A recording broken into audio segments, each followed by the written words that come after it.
Hey everyone, it's Brett of Booster Therapy. Welcome back to the channel and to a new month, October 2020. We have a new giveaway. This month, Booster Therapy is hooking you up with some wonderful swag. You get a beautiful knit beanie, a playmat with a beautiful stitch border, and a beautiful little bag of dice. That's right, Booster Therapy dice. And all you have to do is like, comment, subscribe to the channel, and at the end of the month, we're going to pick one lucky winner who has done all of those things. And again, every video is a chance to enter to win those wonderful prizes. So hopefully, we see you in the comments. We love to interact with everyone who's a part of the channel, and enjoy the video. Welcome back to Booster Therapy, your cure for that pack, crack, and addiction. We have another kind of pack to crack today, and another episode of Commanding Presence. I have a custom commander build from Brett's Builds for one of our generous patrons, but first, let's talk about the giveaway for September. It was a brawl deck, a free True Lane brawl deck to one lucky winner, and that winner is being named today. That winner is Mark Von Bank. Mark, thank you for watching the channel, being a subscriber, commenting, and every other way that you support us. We appreciate you. I'll be sending that deck out a couple steps to confirm, so make sure you're watching the messages on YouTube or in your email. Otherwise, let's get into this deck tag. This deck is for our patron, the patron Noah H. He said, Brett, I want to build a very special deck on a budget, $100 budget, so we're building a $100 Firesong and Sunspeaker. So for 4 mana, a red and a white, we get a 4/6. Red instant and sorcery spells you control have lifelink. Whenever a white instant or sorcery spell causes you to gain life, Firesong and Sunspeaker deals 3 damage to target creature or player. So with this one, this is, it's a fun build. I didn't think I was going to have as much fun as I did with this one. But hopefully you all enjoy kind of how I piece this together. But first, we're going to go over the ramp package in this. Like usual, we have 10 pieces of ramp, starting off with a beautiful Soul Ring. Next, we have Prismatic Lens. It's just a nice, effective, budget-friendly 2-mana ramp spell. The Boros Signet, because it's, you don't have access to greens, so we're playing a lot of the signets. The Talisman of Conviction, letting us tap for a red or a white or colorless if we don't want to get hurt. The Arcane Signet, if you're playing a Soul Ring, I feel like you always just need the Arcane Signet. It is so good. A staple in all decks. The Iron Mirror, staying within that 2-mana ramp so we can get to Firesong and Sunspeaker quick. They are, they're expensive, 6 mana. Burnished Heart, we can sack it and get 2 basic lands onto the battlefield tapped. The Palladium Mirror, 3 mana for a 2-mana ramp. Always good. Commander Sphere, getting us that double down of card advantage and ramping. And of course, the Mana Geode, another very budget-friendly. Getting to scry one is always nice, and it taps for any color. So that is that for that. Hopefully that all made sense. Next, we're going to go into a few spells that trigger the damage to target creature or player, that extra 3 damage. So things that just kind of sit in that wheelhouse. The first one is Revitalize. We gain 3 life. We get to then draw a card. So it's instant speed, gain 3, draw a card, and the Firesong and Sunspeaker out there, we get to deal 3 damage to a creature or a player. The Survival Cache. I love anything with Rebound. This is a good one for this deck. You gain 2 life. Then if you have more life than an opponent, which we almost always will, draw a card, and then you rebound and do it again. And then again, triggering Firesong and Sunspeaker. War Leader's Helix. This one's fun because it triggers both sides. It's a red instant or sorcery spell, so it has lifelink. So we're going to deal 4 damage, gain 4 life, gain an additional 4 life, and deal another 3 damage. So again, for 4 mana, getting to do all of that at instant speed. And the slightly better version, the Lightning Helix, 2 mana to deal 3 damage, gain 3 life. And again, it's going to deal 3, we gain 3, we gain another 3, and we do another 3. So for 2 mana at instant speed, we're doing 6 damage and gaining 6 life. And then, of course, the Approach of the Second Sun. So this gains us 7 life, but it's also a secondary win con in the deck, something that puts a real clock in play and gives us another chance to win outside of the pure amount of damage and life gain that we should be doing with this deck. And that's really going to be our strategy, is just gaining tons of life and whittling down our opponents. Next, we're going to talk about some of our card advantage. There's a few things we have in here to give us a little bit of draw. The first one is Faithless Looting. I love that we get to use this twice. It's almost like having 2 draw spells in the deck. We have Sun Forger, a great equipment. We just simply have to unattach it, and we search for any red or white instant card with converted mana cost 4 or less. So giving us access to Lightning Helix and a lot of the other cards we're about to talk about.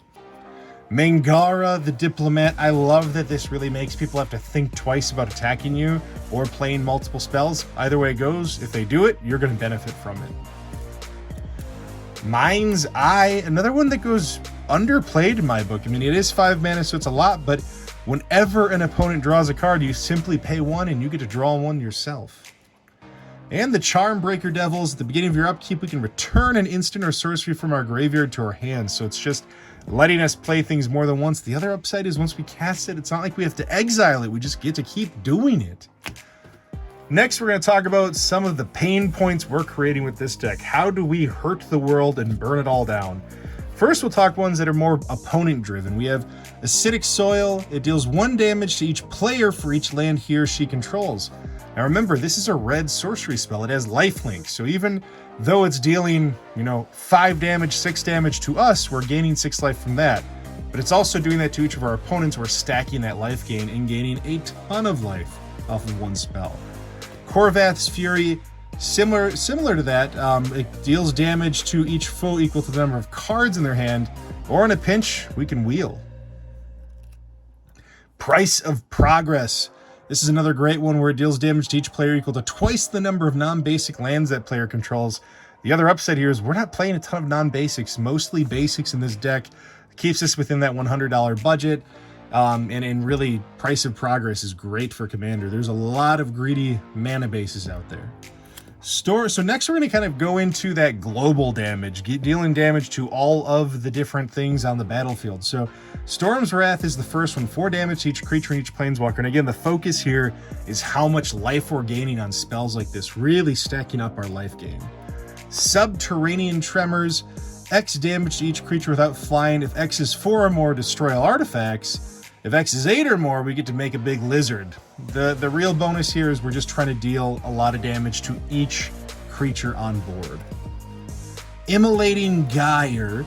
So for 4 and 2 red, we get to deal X damage to each creature and planeswalker we don't control, where X is the number of instant and sorcery cards in our graveyard. This is definitely a spell slinger deck. Even though we're in Boros, we will have a lot in our graveyard and be able to deal 5, 6, 10 damage if we're lucky to every creature we don't control is huge. And again, that life gain is so precious.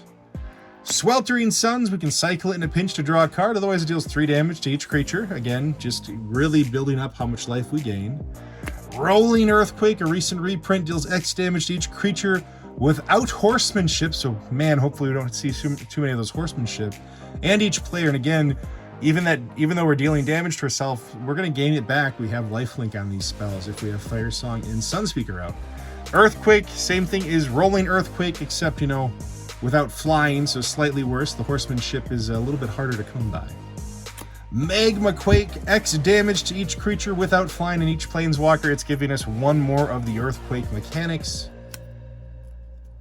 The Blasphemous Act. I love this one. 13 damage to each creature. Let's just say there's 8 creatures on the board, or 10. Let's make it easy. 10 creatures. We're going to gain 130 life off this one spell, on top of board wiping.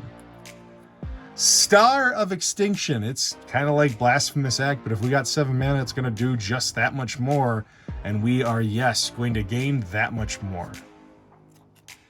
And the Deafening Clarion. Also, this is red and white, so it triggers both aspects of Firesong and Sunspeaker, but 3 damage to each creature, and we can give our creatures lifelink if it matters to us. Next, we're going to see if we can push those spells just a little bit further. And the first way we're going to do that is just doubling them. So Pyromancer's Goggles.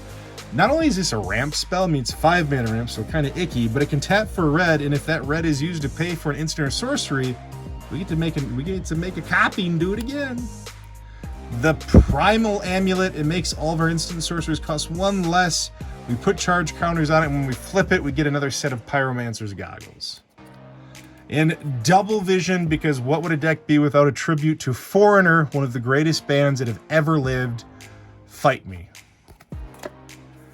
All right, next we're going to talk about what we're going to do with all this damage. So we have just damage upon damage, smacking the board, going all around, and there is one lovely, wonderful, favorite little card that plays so well with this global damage, and that is the Stuffy Doll. So next we're going to talk about the Stuffy Doll mechanic. So Stuffy Doll, if you don't know what it is, when it comes into play, you choose a player. Stuffy Doll is indestructible. It can't kill this thing. It's indestructible. And whenever damage is dealt to Stuffy Doll, it deals that much damage to the chosen player. So imagine doing a blasphemous act. You're already doing 13 damage to all these different creatures. You're gaining tons of life off of it. But you also get to do that damage to Stuffy Doll, which is just going to hit somebody else right in the mouth and do that damage. And if Stuffy Doll wasn't enough, well, we got a Boros Reckoner. When damage is dealt to this boy, it deals that much damage to any target. Pick the person you hate the most, maybe their creature, whatever you need in a pinch. Boros Reckoner is ready to sacrifice himself and redirect that merciless damage. True Fire Captain, the exact same thing, except it's specific to a player. So it's got that Stuffy Doll mechanic, hitting another player and just burning them down. The Spite Mare, because if 3 wasn't enough, 4 certainly still isn't. And when it dealt damage, it deals that much damage to target creature or player. So for 4 mana, we get this elemental out there and we just continue the burn.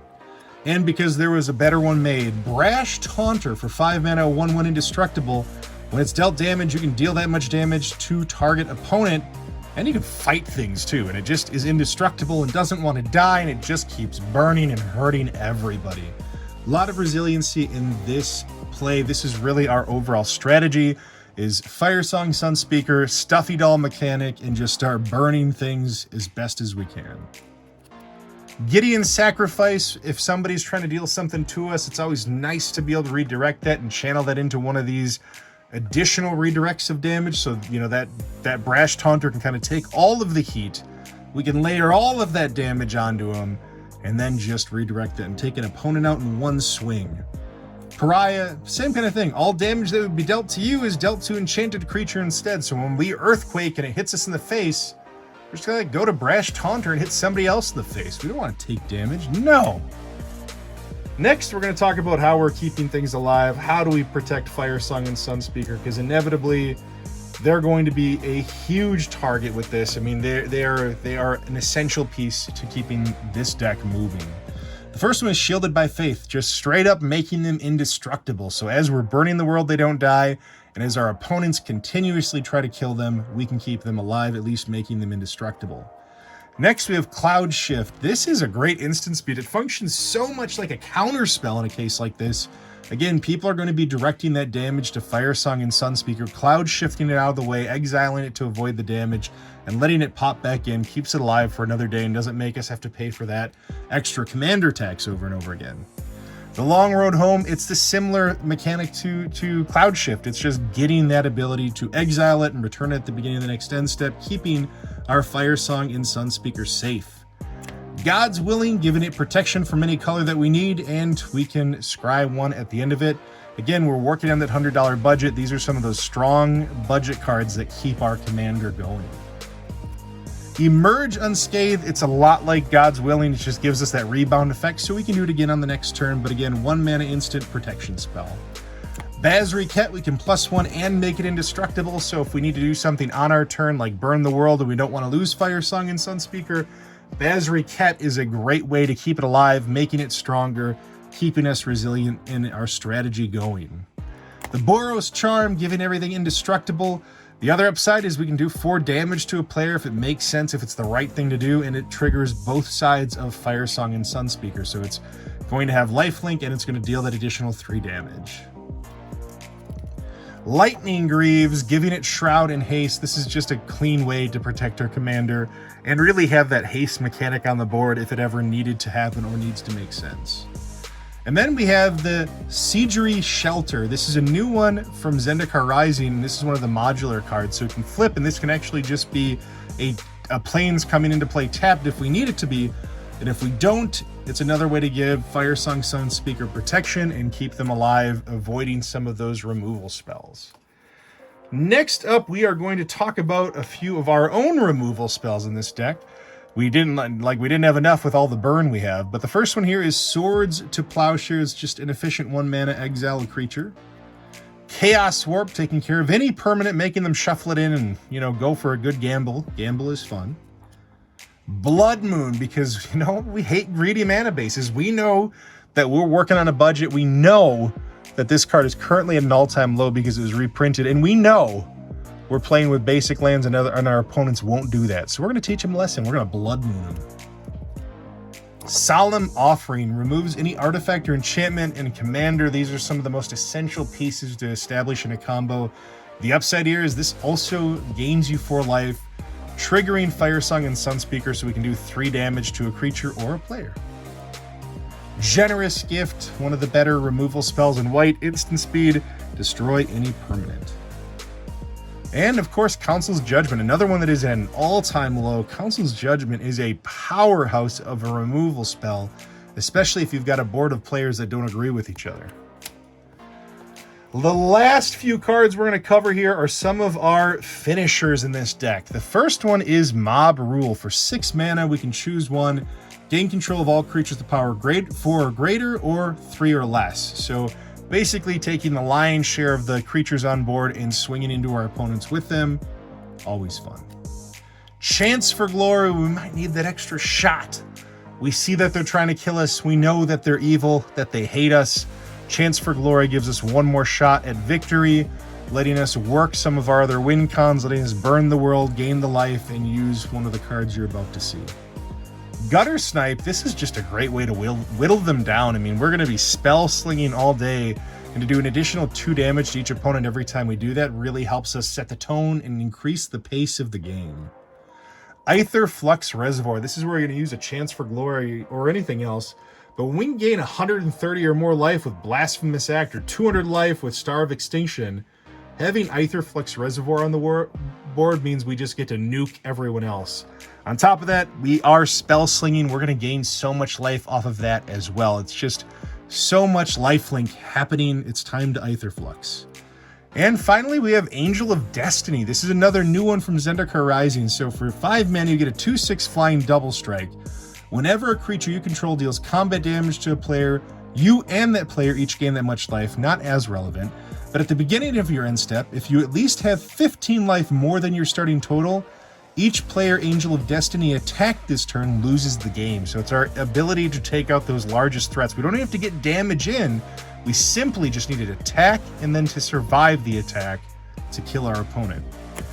That is Firesong and Sunspeaker. We'll do the quick run through on the lands. Again, mostly basic lands. A couple ways to keep our things like Aether Flux alive. We have Buried Ruin, Myriad Landscape to give us more ramp, Temple of the False God, a little bit of ramp, a little bit of fixing, but then for the most part, we're talking basics. We're working at that $100 budget.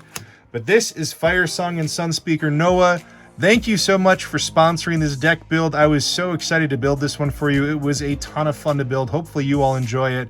This is Booster Therapy. You all have a wonderful rest of your week.